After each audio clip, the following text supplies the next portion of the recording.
Hello friends, welcome back to my channel. তোমরা সবাই কেমন আছো? আশা করি তোমরা সবাই খুব ভালো আছো। আমিও ভীষণ ভালো আছি।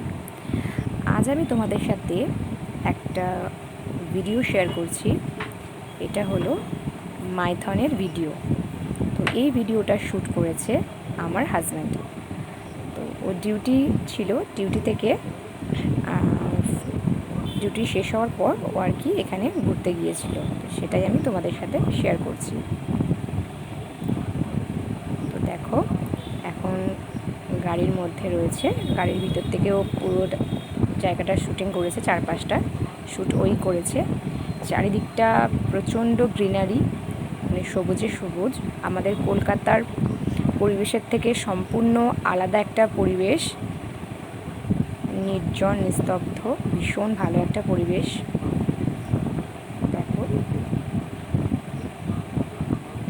এখন যাচ্ছে মা কল্যাণেশ্বরী মন্দিরে। তো এটা হচ্ছে পার্কিং, আর এটা ঝাড়খণ্ড আর ইয়ের বর্ডার, আমাদের ওয়েস্ট বেঙ্গলের বর্ডার। দেখো এই জায়গাটা কত সুন্দর। দেখো,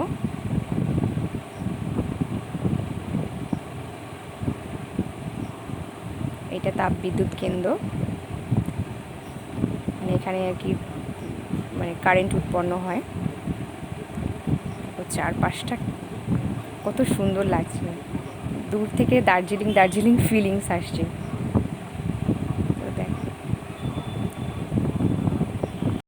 সত্যি কথা বলতে কি বলো তো বন্ধুরা, পুরো ভিডিওটা দেখার পর আমার এই জায়গাটায় ঘুরতে যেতে খুব ইচ্ছা হয়েছে। তো আমি ওকে সেটা বলেওছি আমার হাজব্যান্ডকে। তো বলেছে ডিসেম্বর জানুয়ারি মাস নাগাদ আমাকে নিয়ে যাবে ঘুরতে। ওরও খুব পছন্দ হয়েছে জায়গাটা। এর আগেও গিয়েছে, কিন্তু এত ভালোভাবে ঘোরা হয়নি। এখান থেকে হচ্ছে দামোদর নদী বয়ে গিয়েছে। দেখো মাঝখানে কেরম ঢিবি দ্বীপের মতো মনে হচ্ছে দেখে। আর সত্যি পরিবেশটা এতটাই সুন্দর, দেখলেই যেতে ইচ্ছা হয়। আমার তো যেতে ইচ্ছে করছে। তো তোমরা পুরো ভিডিওটা দেখতে থাকো। চাকরি সূত্রে আমার শ্বশুরও কিন্তু এখানেই থাকেন। এই যে মাইথন ড্যাম, এই কল্যাণেশ্বরী মন্দির, এখান থেকে 30 কিলোমিটার থেকে 40 কিলোমিটার দূরেই আমার শ্বশুরের অফিস। শ্বশুর এখানেই থাকেন, কিন্তু আমার হাজব্যান্ডের সাথে তার দেখা হয়নি এবারে।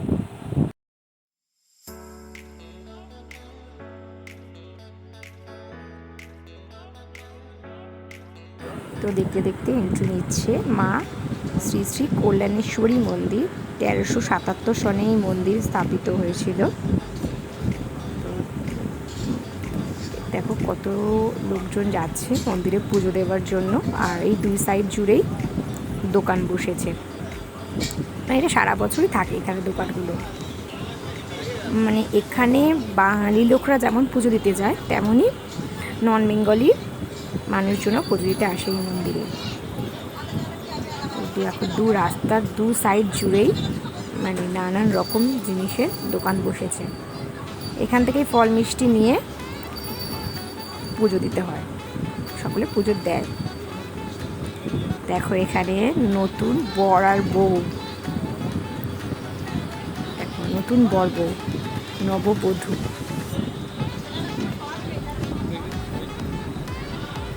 এখান থেকে ধীরে ধীরে মন্দিরের ভিতরে প্রবেশ করছে।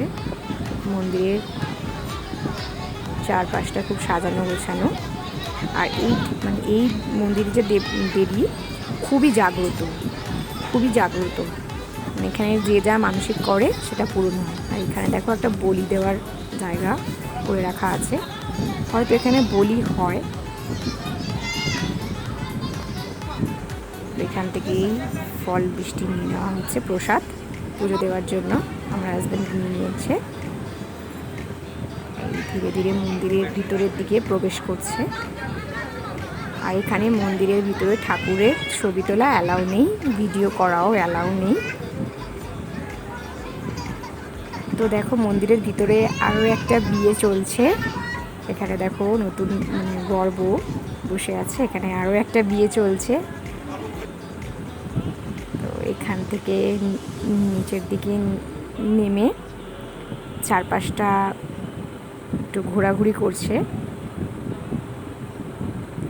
মানে প্রথমবার আর কি এই এত ভালোভাবে আসা মন্দিরের ভিতরে আমার হাজব্যান্ডের। তো এবার স্বাভাবিক চারপাশটা তো একটু ঘোরাঘুরি করবেই। তো চারপাশটা ঘোরাঘুরি করছে। সত্যি দেখো এত সুন্দর ঝর্ণার জল বয়ে বয়ে গিয়েছে এই পাথরগুলোর মানে ওপর দিয়ে। সত্যি মানে আমি সমুদ্রে ঘুরেছি, কিন্তু এখনো পর্যন্ত পাহাড় বা পর্বত এরকম ধরনের কিছুই, ঝর্ণা কিছুই দেখা হয়নি। তো ওই জন্য আমি আরও বেশি এক্সাইটেড এখানে যাওয়ার জন্য। তো ভালো করে দেখে শুনে চিনে আসলো, পরে পরে ওরও নিয়ে যেতে সুবিধা হবে।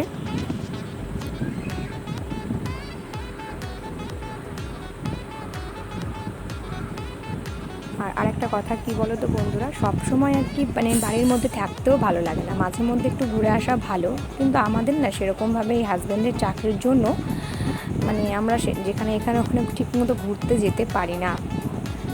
আর এখানে আমার হাজব্যান্ড ওর মানে অফিসের স্টাফদের সাথেই এসেছিলো ঘুরতে।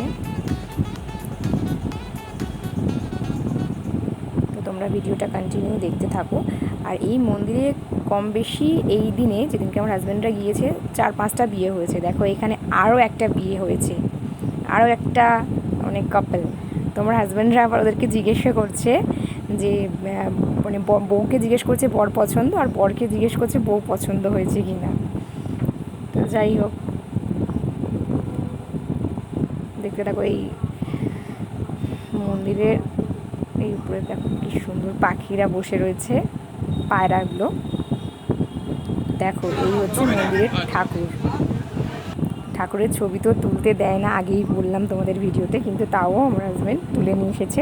আমিও দেখলাম প্রথম, তোমরাও দেখে নাও।